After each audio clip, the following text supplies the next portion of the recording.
I've got Abigail here with me doing a little workout. She's going to do 10 of each exercise. Some of them will show progression and some of them will just be standard. So your first exercise is high knees, so opposite knee to opposite elbow. So I'm just going to do 5 on each leg of this. That's 2, that's 3, that's 3, 4, 4, knees right up, elbows right down, 5, 5, and then fast.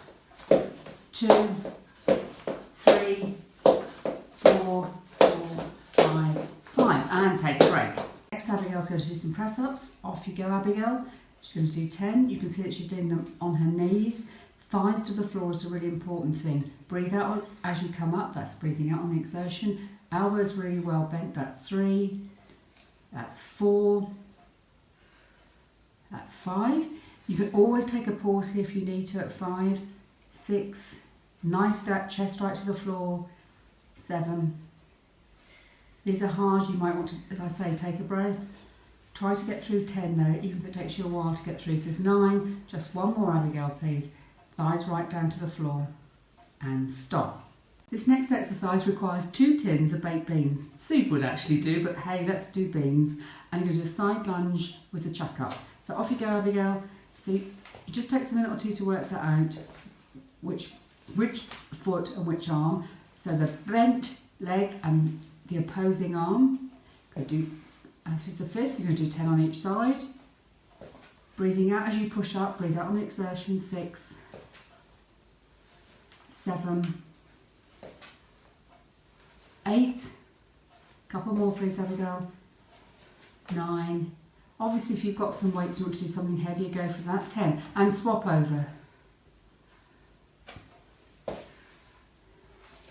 1 on that side. 2. Whole body workout.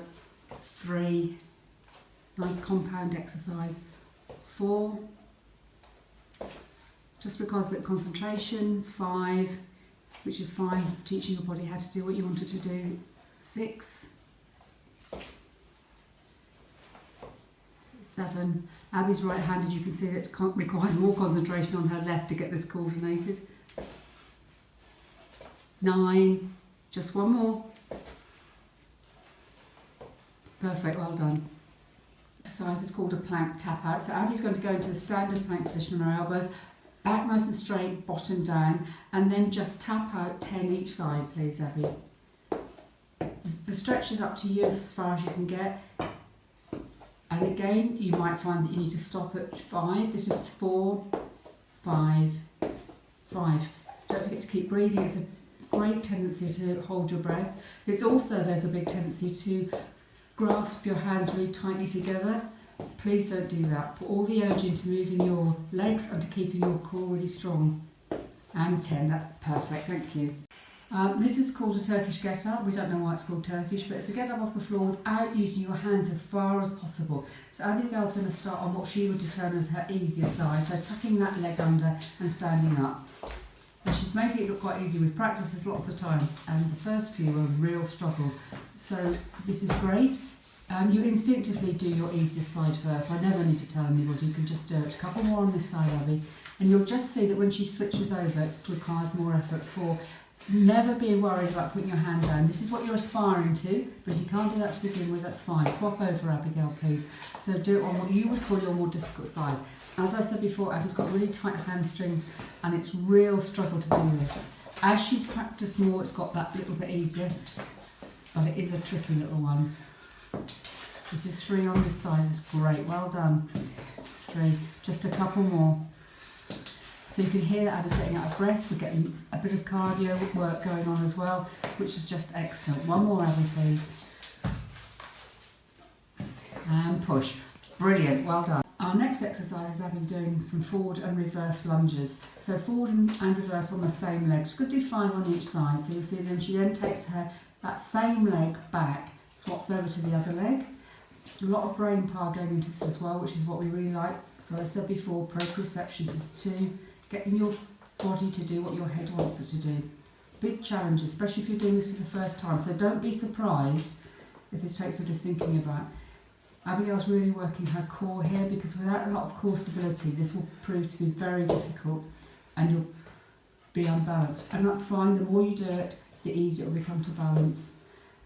And as we always say, this is the sort of work that helps you to maintain core strength, therefore not to fall, and to feel much more confident. This is her fourth one on the second side. Just one more each side, please, Abigail. You can see that she's keeping her core engaged, so backbone to belly button, keeping that engaged as she's doing this. And breathing and looking straight ahead is really important. That's excellent. So your next exercise is Mum's turn. We are doing straight leg raises. Heels off the floor, aiming for the ceiling. That's 1. Don't hit the floor. Bring them straight back up, aim your heels to the ceiling. 2. As you can see, Mum has her hands above her head as well and is remembering to breathe. Heels not on the floor. 3. As the more controlled you can get, the more work it will be for your abs. 4. Imagine pulling your belly button all the way into your backbone. Try not to curve your back upwards. 5. Aiming for 10 if possible. That's 6. Remember to breathe. Don't clasp your hands too tightly. 7.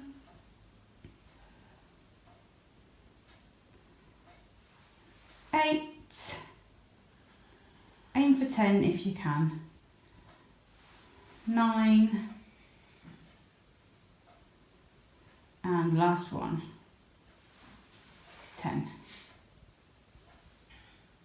Exercise is called a standing fire hydrant. I don't know what else to call it, but Abigail's going to show you lifting up one leg and twisting your knee outwards. So you've got right ankle at your knee, right ankle at your hip, and just pushing that down. Excuse me. You're going to do 10 on each side. That's 2. Now don't be surprised if you're a lot more stiff than this and can't get that same range of movement. Obviously what I'll always say is the more you practice this, the better the range of movement will be. Abigail's very young, so her joints are still much more supple. That's 4. And you may well feel this in the next couple of days because it's not a movement that you would normally do. This is 5. So she's halfway through doing this.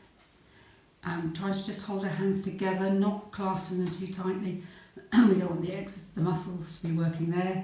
The ones that we want to be working in are in her upper legs and her abs to be working.